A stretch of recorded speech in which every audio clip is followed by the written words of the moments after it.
Those who spend their wealth by night and by day, secretly and publicly, will find that their reward is secure with their Lord, and that there is no reason for them to entertain any fear or grief. Quran, Surah 2, verse 274. It's a beautiful experience to sleep in the villages. It's completely different to the big towns. They have other customs. God is guiding them. Abdurrahman and his friends are on a mission.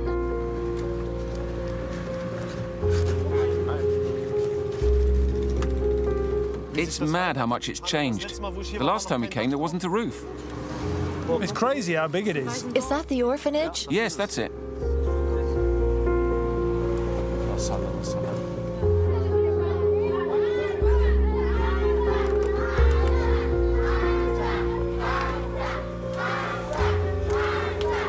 They have arrived from Germany. They've covered 4,500 miles to help these Ghanaian orphans. Abdurrahman is doing humanitarian work. He calls it Fisabilillah. It means on the path of Allah.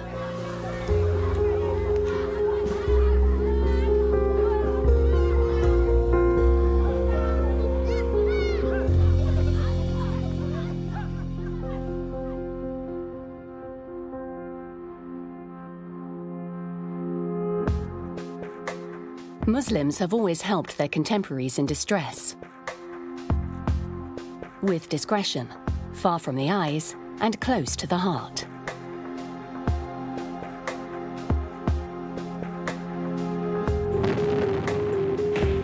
However, from the 1980s, the Israeli invasion of Lebanon, the Russians in Afghanistan, and the famine in Sudan have globalized the suffering of Muslims.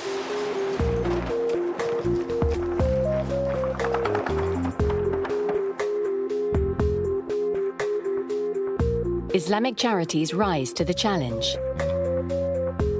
They're organizing themselves, becoming powerful and visible. Now it redistributes hundreds of millions in aid over the whole world, provided by states, associations, or by simple believers. The refugees in Turkey, the Syrian White Helmets, emergency distributions. The Muslim NGOs are now part of the humanitarian galaxy.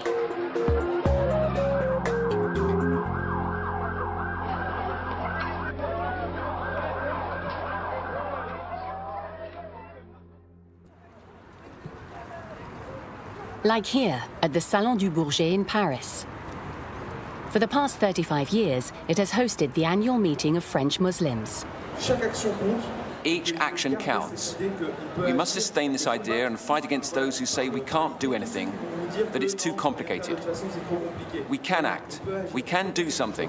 Taking action against poverty in France, against famine in the world, bringing relief to those injured in wars, all to the sound of a call to prayer. This solidarity has become professional. Careful to take a big step. We have a course with 3D glasses. You're projected into a country at war. And you have to do the journey these people do every day. So it's a rather difficult course. At the last minute, we ask them to jump into the void. 1, 2, 3, jump! Opposite the 3D stand, a reconstructed refugee shelter for real-life visits. I don't understand anyone who tells me we can't do anything. We can't do nothing. There's always something to do. Even if we have nothing, we can do something. One of the principles of Islam is to share. That's why for me as a Muslim, it's obvious. At Le Bourget, the young people are the heirs to a commitment that came a long time before the advent of 3D glasses and internet. Roni Brauman, ex-director of Médecins Sans Frontières. In the 1980s, there were several events which gave the humanitarian a slightly different profile. In any case, the territory expanded. Two events were particularly important here. The invasion of Afghanistan by the Soviet Union and the invasion of Lebanon by Israel. In these two cases, the idea that Islam was attacked by foreign powers was at the forefront. And in these two cases, therefore, a national religious reaction, if I can call it that, was created, where the defense of a country and the defense of religious values were mixed up.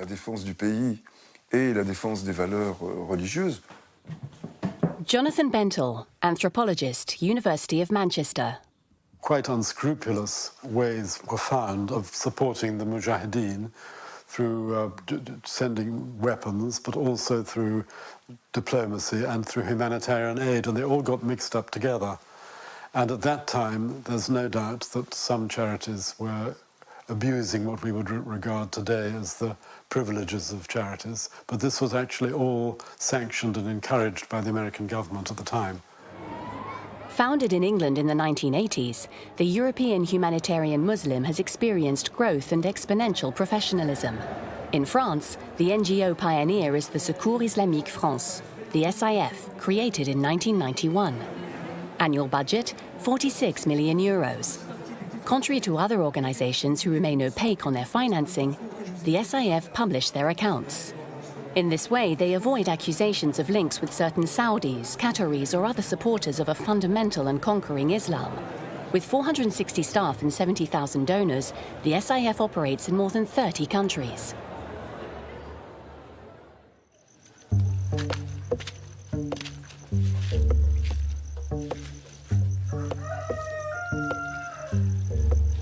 In Bamako in Mali, they're called schools on the ground.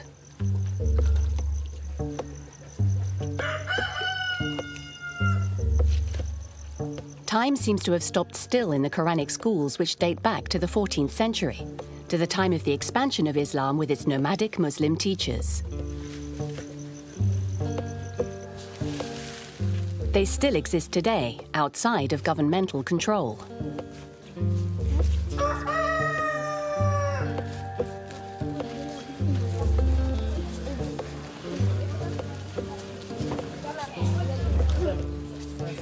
Al-Hassan is dawdling a little this morning, but his wake-up time is unchangeable. 5 a.m. for prayers, followed by a frugal breakfast of dried dates before a quick wash.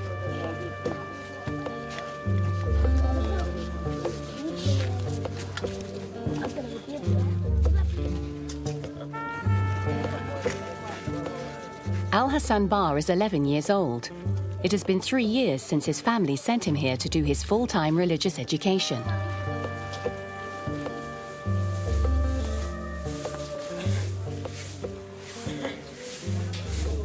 Little Al-Hassan only goes home every 6 months. He has been entrusted to the Master Diallo, as his reputation goes beyond the Malian capital.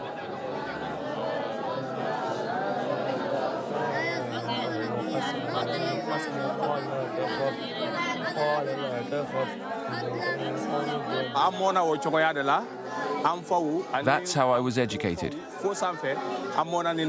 Our parents' parents have all been educated like that. We raise the children and we teach them the Quran. We watch out for them, for their health. We clothe them and monitor their behavior. We also give them free time so they can relax.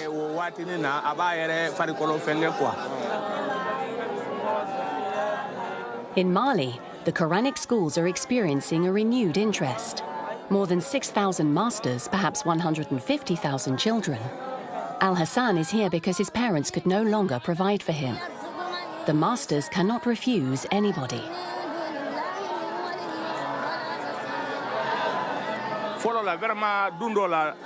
It's difficult raising a child. At the start, I had so much trouble. I had to sell my radio to buy food. I don't know how they found out about it in my neighborhood, but they asked for help. If we want children to learn the Quran properly, you have to help the masters.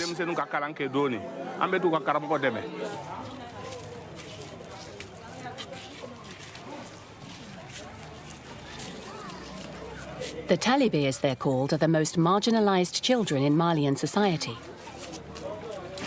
Insalubrity, malnourishment, cases of mistreatment. Certain pupils have to beg to survive. Children's rights are not respected here.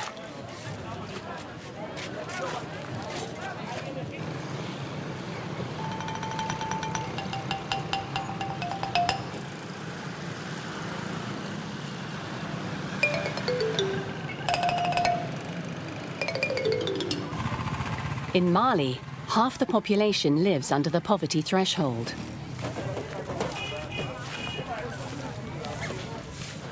The Secours Islamique has been established there since 2003. The organization tackles two issues mentioned time and again in the Quran: access to water and child protection. When you intervene in a Quranic school which has functioned for years and years while being excluded from society, it's not easy. The Quranic masters mistrust external partners. At the SIF, we are not subject to a classic framework imposed by big donors who tell you that for 3 years you will work on this issue and after 3 years won't finance it anymore. When the SIF goes into a zone, it can commit to staying a long time. Trust takes time. The €2 million annual budget here has led to a pilot project so Master Diallo's students can live in better conditions. Are you okay, Ibrahim? It is managed by Aurore Bagur. Do you remember the Calabangougou school, the one that's having the building work done? Yes. Can we please return there? The school having works done? Yes, that's it. Aurore has been a humanitarian worker for 7 years and has lived in Bamako for 3 years. This young French woman isn't Muslim, but has been working with Quranic schools. The Secours Islamique name has helped, perhaps, to make the initial contact, and now her regular visits over time, and especially her tact, have helped even more so.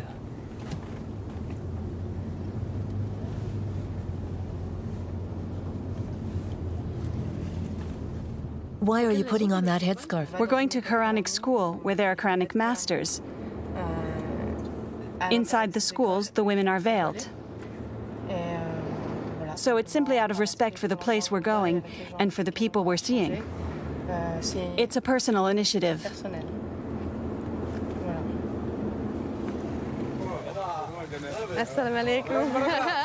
How are you? I'm well, I'm very well. Aurore comes to cast an eye over the renovation work of little Al Hassan and his Master Diallo's school. We'll follow you. So that's the cesspit. It's the cesspit for the latrines. The talibé will finally have toilets, access to water, and a roof which won't threaten to collapse on them. A double swinging door. To pass through easier. Easily. So you'll put the sheet metal here? It's coming along. Above the dormitory are the classrooms. The continuation of these works is a gauge of confidence. It has taken a year for the SIF to be accepted by the Quranic masters of the area. A lot of NGOs have come here, made contact with people, tried to register the children at the schools, made promises, and then never came back. And as a result, it's true that when we arrived, we had a lot of work to do and had to get results very quickly, saying we are doing what we promised. In 1 month, Al Hassan's school will be ready. It won't be a place of worship. The Secours Islamique prescribes proselytism by signing up to the Red Cross Code of Conduct. It is primarily about child protection. We know that there is corporal punishment in these schools. Everybody knows that it's not going to be easy. We go there benevolently, but it's not to say that it's not serious. We're aware that it's actually happening. And the organizations that don't go there are aware of it. But as it poses real questions on a lot of thematics, they are observing from afar and they say they're going to study it, discuss it, but they never actually set foot there.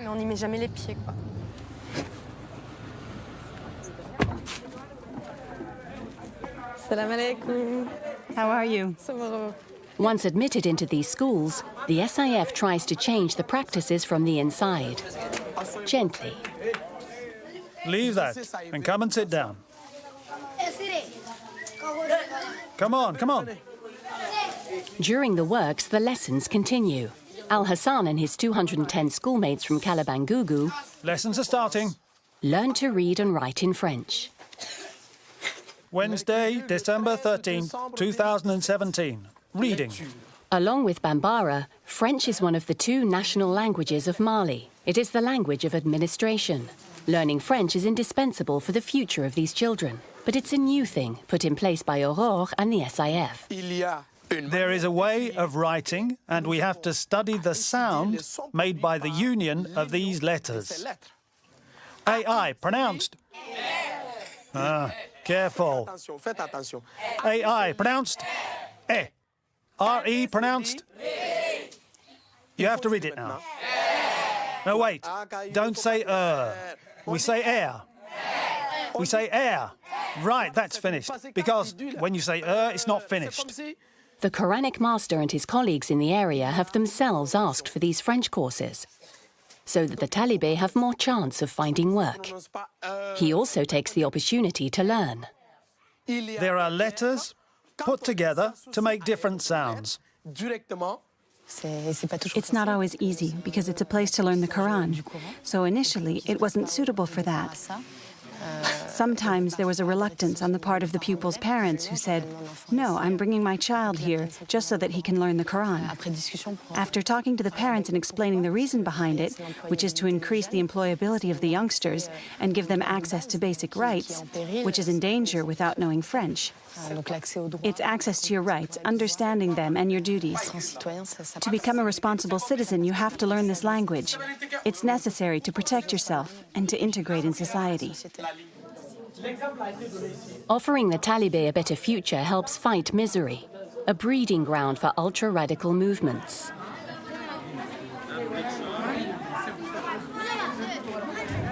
In a Mali affected by the violence of armed Islamist groups, the question of Quranic school has become hypersensitive, political.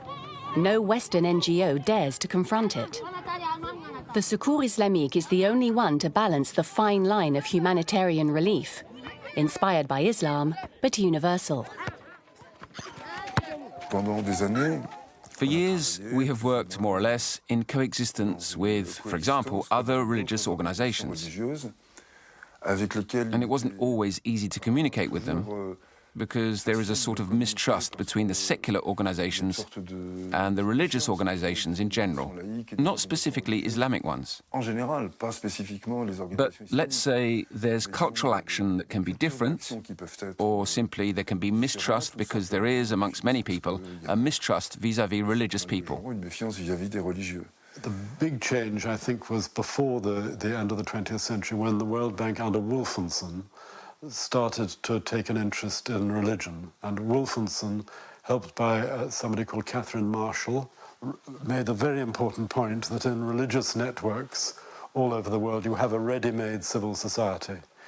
The huge networks of people to whom the different faiths have access, and that this was an excellent way of distributing aid. And this, Wolfensohn made this a very important part of his platform. Now it's been followed up by other people. A welcome return to grace for faith-based organizations seeking legitimacy. Our story continues in France, in Paris. A cold winter has hit the capital. Another location for intervention for Secours Islamique. We're in the area of Saint-Ouen, Épinay, Lille, Saint-Denis, Aubervilliers. Yes. Okay, so we haven't called the 115 yet? No. Reports first. Yes. There are structures in place so we can provide support. In some cases, they ask for clothes or shoes in a specific size. Nadia is a volunteer for the association, as are her 3 companions. Every 2 weeks for the past 2 years, she's given up her time to help the homeless. That's why we're starting with 115, and then we'll see if we add extra duvets. Good evening, it's the Secours Islamique. We're starting to patrol the usual area.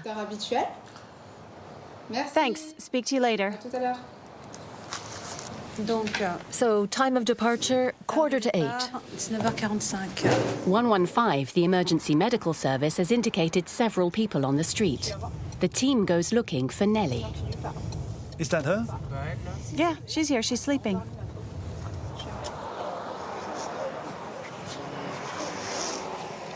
Hi, Nellie. Oh, she looks tired. Hi, my dear. I'm okay here tonight. No, it's not okay here. Yes, I'm fine. Nadia and Nelly are well acquainted. Nelly is a regular of the patrols. She has lived on the streets for years. She's 62. Are you okay in the cold? Where did you sleep yesterday? On the bench? Put your scarf on. Put it around your ears, okay?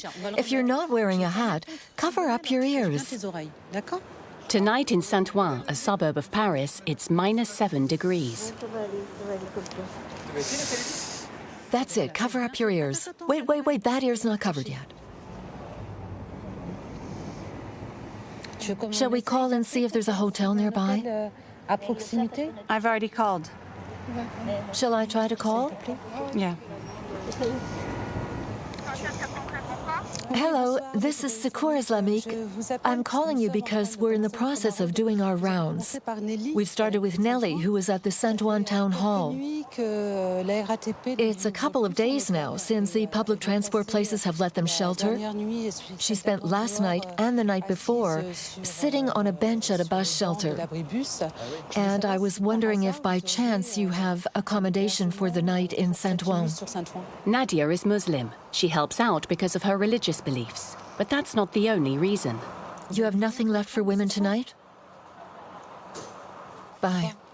She can't bear to see hardship in her country. Nothing for women nor men. There's nothing tonight. Nothing for tonight? That's right. I've got a 3-star hotel in central Paris or a low-budget hotel. A low-budget one. Call them. It shouldn't be too expensive. How much for the night? You can see that in terms of reception facilities, shelter, there's a complete shortage, unfortunately. We've called organizations in vain. When they say they have nothing to offer, what do? Try to find an urgent solution amongst ourselves. And sometimes it's true that amongst the volunteers, we organize a kitty in order to offer a night to someone. She's not aware of the temperature outside. Nelly will sleep in the warm tonight. At Secours Islamic, they help everybody, regardless of their religion or affiliations. Dark-colored parka, opposite the Square de la Cristallerie. This is it, right? Yes. Do you need anything? People are worried about you and have called 115. Bakari doesn't want to leave his squat. Nadia returns home at 2 a.m. Thanks to its volunteers, the Secours Islamic meets more than 1,300 homeless people each winter around Paris. Do you have everything you need? Cover yourself up. It's going to be cold tonight. Nadia has been a legal expert for 15 years and a volunteer since her teens. She doesn't just give her time.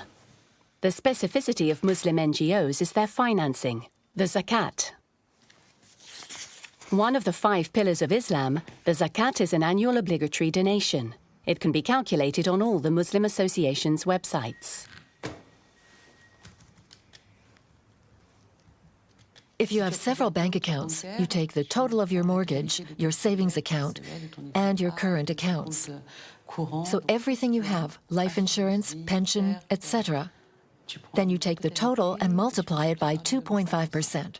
Today, as part of the zakat, I pay around 5,000 euros per year.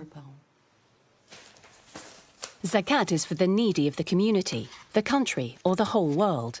In Islam, it's one of the obligations of believers. It's just as important as praying or Ramadan. It doesn't make sense not to do zakat, as we are all indebted to zakat in one way or another.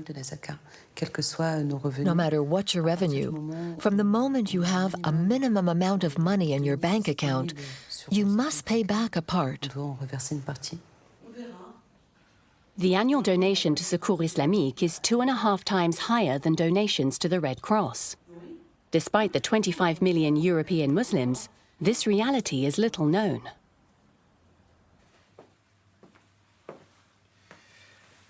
Tarek Oubrou, theologist, imam of the Bordeaux Mosque. The paradox is that donations are discreet by nature. It is non-ostentatious visibility of the religion. The more the donation is discreet, the more the value it has in the eyes of God, because it's safe from ostentation. I think that there is mandatory ostentation because you have to trivialize possessions, set an example, and break that image of Islam that only claims its rights.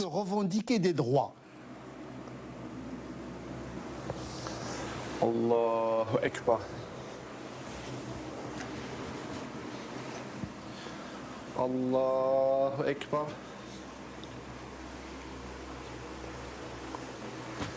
Allahu Akbar. On the path of humanitarianism, certain Muslims choose ultra-visibility. Abdurrahman is German. He was called Joel before his conversion. The charity is his life's mission. It's the command of God. He also helps homeless people in Düsseldorf. But some details stand out from established organizations such as Secours Islamique. Firstly, his constant need to tell his story.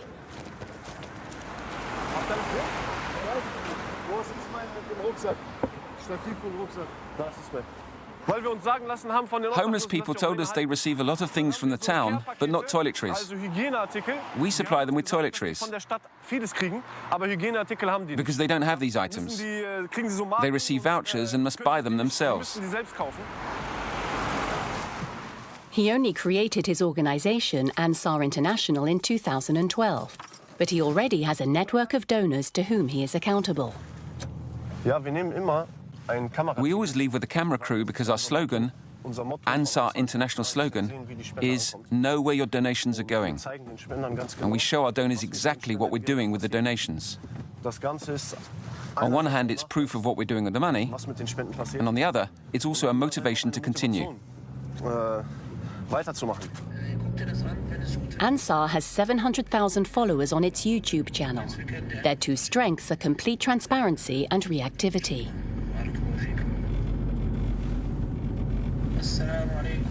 I'm going to send you a package with 15 different products. That will cost us more or less $7. When I've sent the parcel, I'll send you a message. Alaikum assalam wa rahmatullahi wa barakatuh. Wa fik barakallah Buddha. Okay, we'll do it like that. Prepare the packages, the list of the prices, put everything in it and send it to us. Then we'll sell all that and the money will go to the poor. It all happens on social media.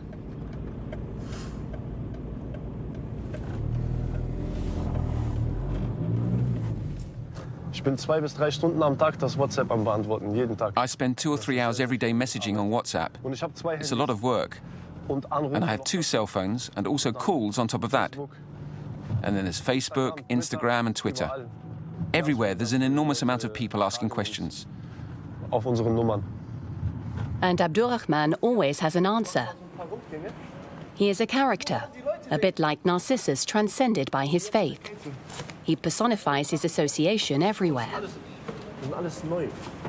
Look, everything is new. What's your size? 44? That's 43, 42. The shoes are new, brand names, all from good shops. One way, according to him, to respect the dignity of the homeless. That's great, they're new. Pullover. Does anyone have a dog? Yes, I have one. I have one at home. Look, we have dog food. Poultry. His donation technique is surprising. It's done without consultation with other social organizations. Ansar International offers aid regardless of religion, yes, but without knowing what or where the needs lie.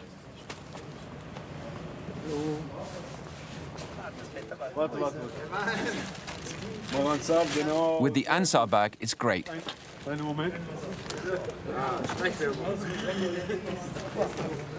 That's good. Non sei cambiata, no. No, non sei cambiata affatto. This bag is a little strange. There are no faces on the Ansar logo. In Islam, it's said that we mustn't have a portrait. A portrait signifies that we represent a human being which contains a soul. For example, what's it called? Hello Kitty or a Teletubby. It doesn't really exist, so you can represent it. But not a man or even an animal who really exists. It's why we represent them without a face, without eyes. The detail is important. It's a fundamentalist interpretation of Islam that they're comfortable with in broad daylight in Düsseldorf. Allah Akbar.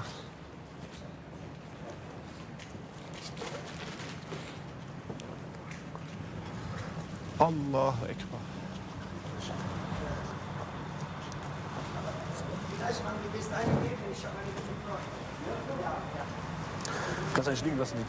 Leave the carpets on the floor, they still need them. Take care of yourself. See you next time, and remember, you have our address. Abdurrahman promotes strict codes which he mixes with those from the contemporary world. An easy task for him and the 50 Düsseldorf volunteers. These are children of the internet. Even in full veil, they communicate with the times. A dozen volunteers post videos on YouTube, Facebook, and Twitter, with equipment on a par with that of professionals.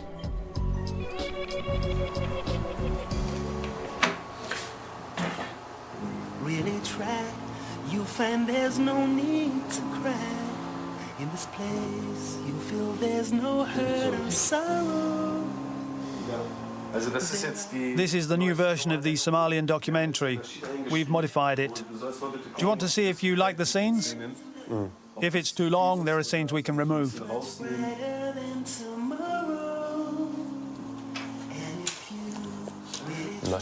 The one with Rashid is good anyway. It's moving. That's Michael Jackson, isn't it? Yes, it is. Great. A well-known song which defends peace. A high-definition video edited as a music video or an advert. For me, that's the most beautiful scene in the documentary. In several documentaries, even.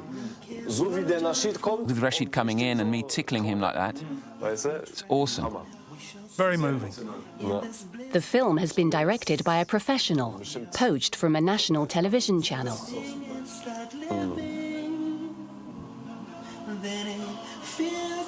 Shall we keep that? Yes, it gives an impression of realness. This realness helps to touch the heart of young Muslims.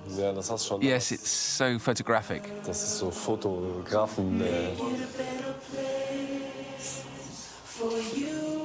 So for the text underneath, you'd like, "The village smiles when we help." Is that right? Yes, that's right. The entire village smiles when we help them. And there, when I tickle him, we not only help, but we touch hearts too. It's all about image. No more fundamentalism forbidding the representation of the living. There, choose a good shot but sharper. Okay, thanks. Pragmatism, control and efficiency. It's marketing for social media. It allows Ansar to get donations, financial or otherwise. The aid organization prioritizes the most vulnerable, such as Muslims in war zones. In Düsseldorf, 6 containers are permanently dedicated to storage for one single country. Das geht alles nach Syrien. All that's going to Syria. Medizin. There's medicine, Schuhe. winter shoes, Winterjacken. coats, Babymilchpulver. powdered milk for babies, Elektrische Krankenhausbetten. electric beds for hospitals, Rollstühle, Krücken. wheelchairs, Geräte. crutches, EKG. medical equipment, electrocardiographs, and that's an ultrasound machine for pregnant women. Für Geburten. The biggest mission for Ansar is in Syria. There are nearly 250 volunteers. They manage 5 war hospitals and several orphanages. Das ist jetzt hier bei uns im Zwischenlager angekommen. We'll do the sorting, and then it will leave by lorry from here to Anvers. LKW. From Anvers to Mersin in Turkey, Antwerpen from Mersin to the Syrian border, and then our volunteers will arrive from inside Syria to collect everything and continue by lorry. These donations come from Germany. That's so heavy. Offered mainly, but not only, by Muslims, by a hospital too. The stock will leave tonight. 20 tons of medical equipment and 20 tons of clothes. Regardless of the danger and potential armed jihadists, Ansar goes there. And that's what they've been criticised for.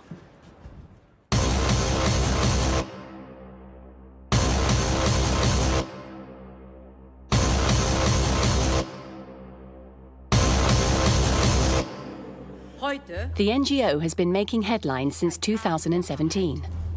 Anis Ben Hatira, rising star of the Bundesliga, has given his zakat to the association. A staunch supporter, he travelled with Abdurrahman until his first division club, Darmstadt, cancelled his contract. Ansar was considered too extremist. The intelligence services are looking into Ansar. They suspect that they support armed groups linked to Al-Qaeda in Syria. There is no link. File closed. But the German authorities, like the European ones, are struggling to define the line between radical Islam and fighting Islam. Abdurrahman plays on this ambiguity which disturbs us. He blithely mixes a long beard, love for one another, and a revolution cap. He plays with religious and social codes, those of the youngsters of the rough neighborhood where he grew up. Hatab, shall I show you some photos? Yes. Look, do you know who that is? Yes. Who is it? It's me. Oh, yeah, it's me. Yes. It's Daddy. It's Daddy. When I was 20 years old. It's Daddy. There, who's that? I don't know. That's Daddy too. Daddy too. I was a child. Yes. And do you know who that is? Granny. Granny. Granny. Daddy. He was angry in his old life. Then he got married and had 2 children. He converted to Islam when he was 16 years old. He was a rapper at 20 and glorified an anti-establishment culture. Abdurrahman, Yes? do you want sage tea? Yes.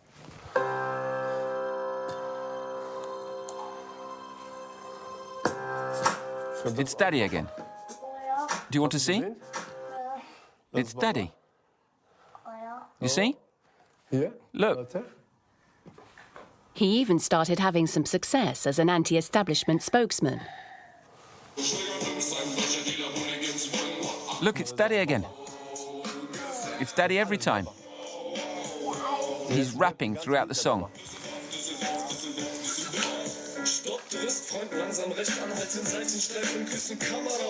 Praising petty crime. Ridiculous anger against injustice. Like his entourage, he was rebelling. His plunge into Islam changed everything. The funny thing is, or the interesting thing on this is, it radicalized me. Because on this time, I was a radical Muslim. On this time. On this time, I don't pray, I drink alcohol, I smoke weed. But on this time, when you come in the city and you have a sticker here, America flag, I make ta on you. And maybe I clap on you. We was a very radical youth in our head. Because we have so much hate about the situation in Palestine. On this time, we have so much anger. But when then I start to practice Islam, all this hate go out of me. Hatab isn't interested in that. It's good. Das ist gut. Ich bin froh, I'm glad that Allah pulled me out of all that. Allah mich da rausgeholt hat. After 8 months in prison, Abdurrahman exchanged his violence for humanism. I can play you a melody. Shall Daddy show you? Come here, I'll show you. Abdurrahman went from one fanaticism to another.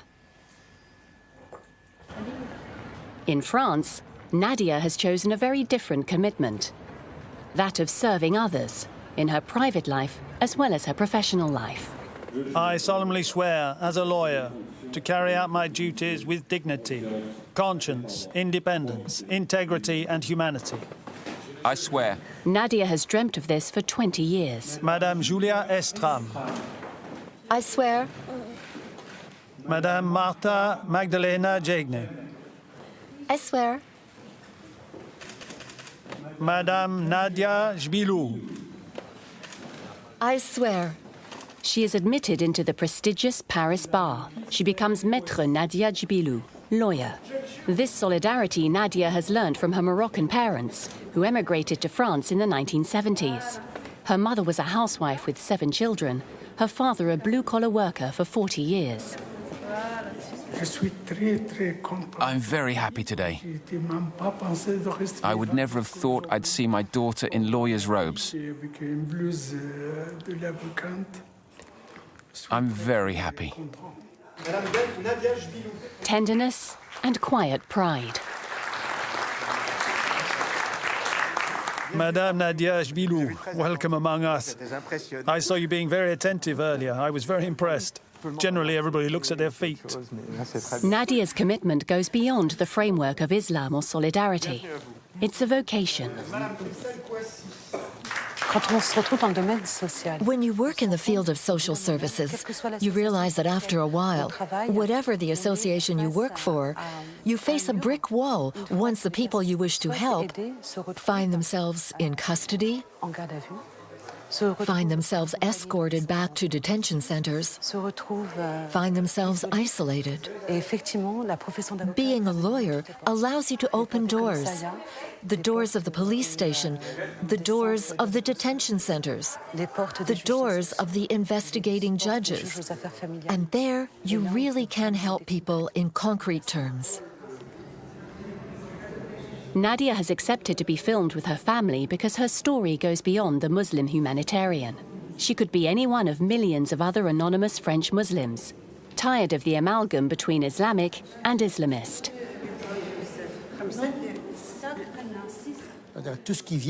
Everything that comes from the Muslim world is seen in a negative light. Everything that comes from the East, everything that comes from Islam is suspicious in essence. It is the logic of identity. So, as a rule, everything foreign is suspicious. And therefore, it's actually a collision of perceptions and ignorance. There's a history of prejudice against Islam. Between the exotic Orientalism of the 19th or beginning of the 20th century, where the veil was rather considered as a sort of erotic attribute, and today, where the veil is considered as a submissive attribute. But Islam also has the characteristic of being the religion of countries which have been subjected to colonization. So it's been a springboard for mobilization of anti-colonial conflict.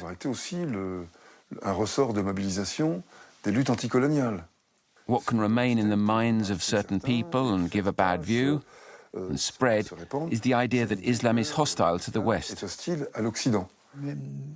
That's the dilemma. If we are discreet, it's suspicious. If we're visible, it's suspicious. So it's paradoxical. When we are too discreet, we're hiding something. When we hide, there's obviously a bad intention, which is not the case. And when we highlight something, we're showing off. We're being ostentatious, provocative. In Düsseldorf in Germany, Abdurrahman plays with this provocation. He makes it a selling point. Assalamu alaikum.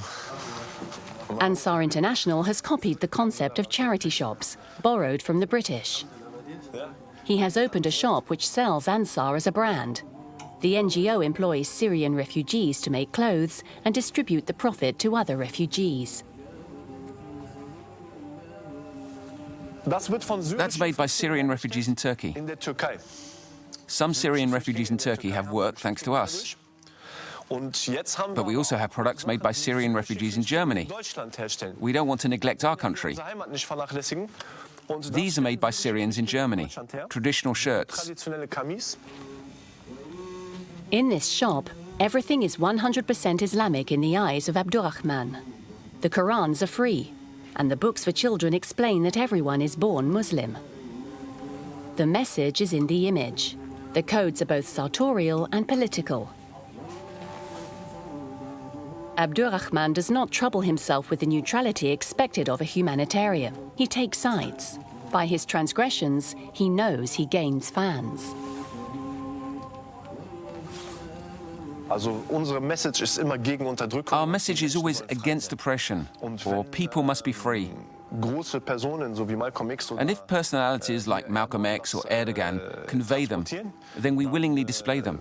On a jacket, on a t-shirt, or on something else. We are these types of people. We make a point against oppression, and this is clearly our message. The youth today don't know their history, don't know the medieval Arab-Muslim civilization, which was modernity. So, in a certain way, they are uprooted. They discover faith violently, but it's not a faith that is enlightened by scholarly knowledge. They have a spiritual energy, but they can't channel it. Most of them are sincere, but lack knowledge. Raphael Liogier, sociologist and philosopher. The reality is that Muslim humanitarians provide answers. We could call it an adventure against the violent jihad. That's to say, an anti-terrorist radicality. That's to say, dedicating his life, acting as a sort of positive Muslim hero who's going to change the world, who can be radical, who can be fully Muslim. That's why we can sometimes be scared by speeches which are a bit fundamentalist, but which are, at the same time, totally anti-terrorist. That's to say, as much anti-terrorist as the radicality of wanting to be at the root of what is Islam, including what is Muslim charity and humanitarianism per se.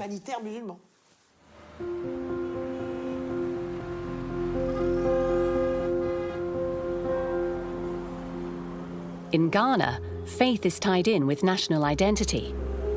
98% of the population is practicing. 3/4 is Christian. The evangelical organizations are expanding, particularly in the capital, Accra. Adverts extol the merits of one fashionable minister over another.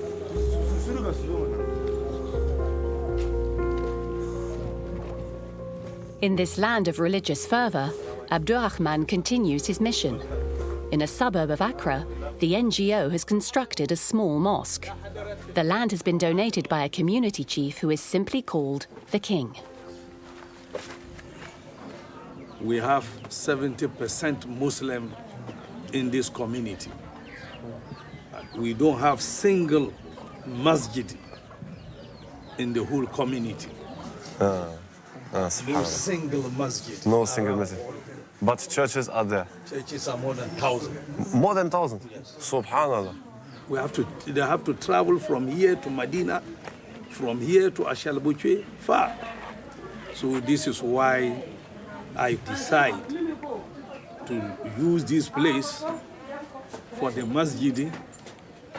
Even if all these buildings, these things all will come down and we'll use the whole place, I am okay. Inshallah, Allahu Akbar. For Ansar, to build a mosque is a way of competing with the evangelical expansion. A strong symbol of the rights of Muslims.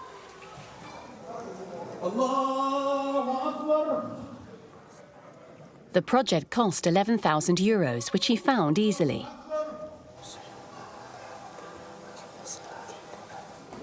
Someone tell us the situation, then we explain the situation to the Muslims in Germany, and they donate for a mosque.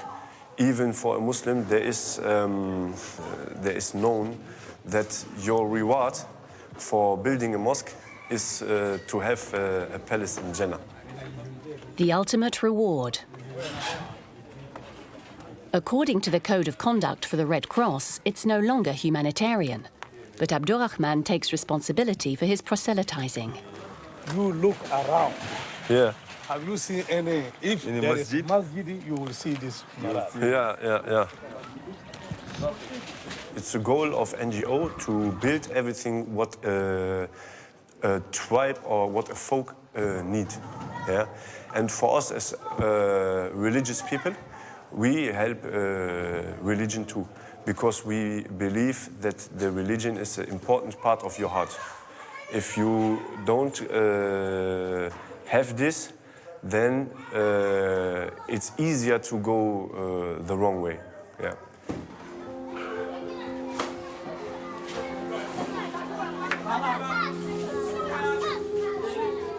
Abdurrahman doesn't keep his cards close to his chest. He puts them on the table. Contrary to him, Nadia has chosen discretion. Their paths towards Allah are not the same.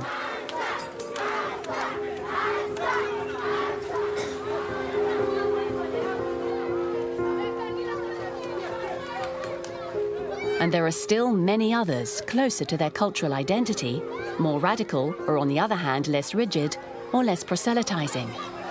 But whatever their differences and their means, Muslims have taken their place in the humanitarian world.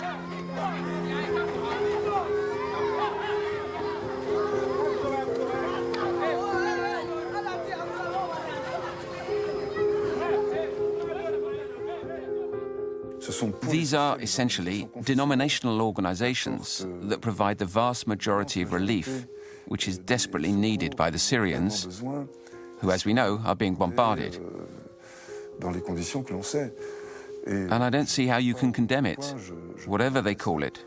It's religion, it's community action, it's respectable, but it's not humanitarian, in my opinion.